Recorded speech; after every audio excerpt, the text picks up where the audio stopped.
Cry On,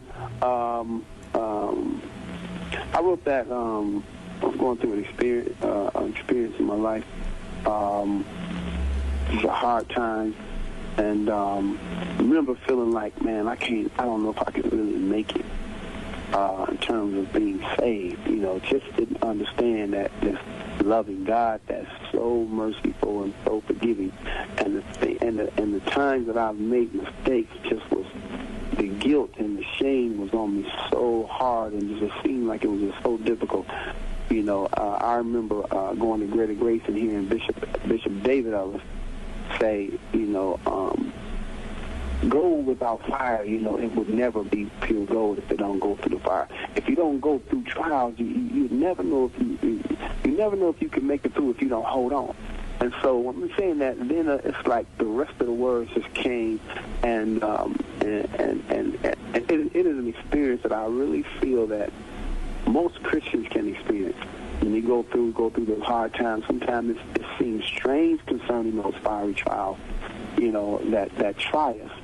And it seems like, it may be one thing, it's another. And God says, the scripture really says, don't think it's strange concerning fire trials as though some strange thing happening. It's supposed to try you. Mm-hmm. And so, when you're going through, you might have to cry, but don't give up. You might have to moan, but hold on, because God always causes us to triumph. He knows just how much you can bear. Mm-hmm. So he'll never put on you more than you can bear. And that's how that song kind of came about, an experience that I had, as a Christian. Mm-hmm. And it also should be known, too, that the R&B group Silk, they recorded Cry On for the Blank Man soundtrack back in 94, I believe. Yes, they recorded it, and also 112 recorded on the Biggie Smalls tribute. Okay, so how do you guys feel about Silk and 112 redoing Cry On? Actually, it was a great feeling to know that other people kind of feel the same way, like the song enough to put it on their album, and they can relate to it. Okay. It's always good. It's always good when somebody else sings your song. Okay. Now tell me about Ordinary Just Won't Do, which is another one of my favorites, and you were singing lead vocals on that track. One of my favorites. Yes, that is one of my favorite songs too. That's another song that actually myself and Park Stewart wrote, and that song is just simply talking about how man is it's just an ordinary. We're considered we're the creature. We're the ordinary ones. We're the ones who go through all the changes, but God, who is not ordinary, who is an extraordinary one, we can always lean on him. We can always trust in him. He's immutable. He don't change for the better or for the worse. He's the same God yesterday, today, and forevermore. He's omniscient. He's all-knowing, so nothing catches him by surprise. Mm-hmm. And so it's always a good thing that we know that somebody that we can talk to that knows all about what we're going through, and it's good to know that we have a God that's not ordinary. Right. And who idea was it to do like the remix for Ordinary Just Won't Do? That was actually my idea. To kind of put Ordinary back out, kind of update it, with the sounds and what was going on in the industry at the time. Because that remix definitely had like a Quiet Storm R&B feel, and the harmonies you guys work over so well, because I'm sure you guys have been name-checked by R&B groups saying we listen to Commission and we model ourselves after Commission. Say that again, I'm sorry. I was saying that normally most R&B groups like Boyz II Men and other groups have listed you guys and their influences as like, we want to model ourselves as like Commission. Yes. Now, this was around 1991. Keith Staten and Michael Brooks left the group, and then you guys picked up Marvin Sapp, Max Frank, and Eddie Howard Jr. Now, was it like Staten and Brooks wanted to do the solo thing, and that it was like, okay, we're going to do our thing solely for a minute, and we're going to come back to the root, which is Commission? Well, actually, it was in the contract. They were under contract, and it's kind of forced, to kind of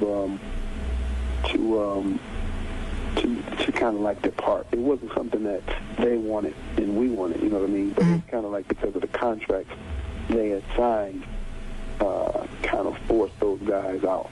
And so we were all disappointed, you know, both sides, you know. So what did the other three bring to the table, Marvin, Max, and Eddie, after Keith and Michael left? Well, Marvin brought a foghorn. We call Marvin Foghorn because he has such a strong voice, and Marvin's a preacher. So, you know, we brought a little bit more ministry and with Marvin, and he brought a different style, you know, in terms of singing. Keith, both of them have a foghorn, but Marvin has more of that preachy kind of voice. Eddie Howard is such a great, him and Max, they're both phenomenal musicians. So, you know, it blessed us tremendously. I mean, to have those guys to be involved in the next episode of Commission. Now, Love Is the Way. I remember seeing the video for that, and you guys dressed them like your 90s gear with your Timbs. And when I first saw the video, I was like, this is a gospel group dressed in urban? And, you know, so tell me about that. Well, you know, we just was always ourselves. You know, we didn't believe that, you know, we had to wear a certain thing, a certain kind of clothes in order to look the part, you know, the part. You know, it just didn't. We were always ourselves, and that's one thing I love about Commission. We were original. We never tried to. We never were trying to impress anyone. You know, in terms of what we were, we're just being ourselves. And, you know, we got flack from some places, you know. But I believe that real spiritual living has nothing to do with what you wear. Because I believe God judges the heart. When it comes down to it, God looks at the heart. He doesn't look at the outward appearance. He looks at the heart. And I believe if your heart is right, you know, and you're looking to satisfy and to please God, and not man, that's the most important thing anyway. Right, because, you know, most people probably have that preconceived notion that, you know, gospel groups or people that do Christian music are supposed to be pure, clean cut, and dressed like in suits and basically church attire all the time, 24/7. I believe. Right. You know, because, you know, for so many years we thought what we would wear or put on the clothes had a lot to do with, you know, religion, whether we were spiritual, whether we were saved, and it was about the look. And, you know, when we put more, when we put more emphasis on the things we wear, rather than a heart turned toward God and a heart looking to satisfy Him, then I think that we become hypocrites.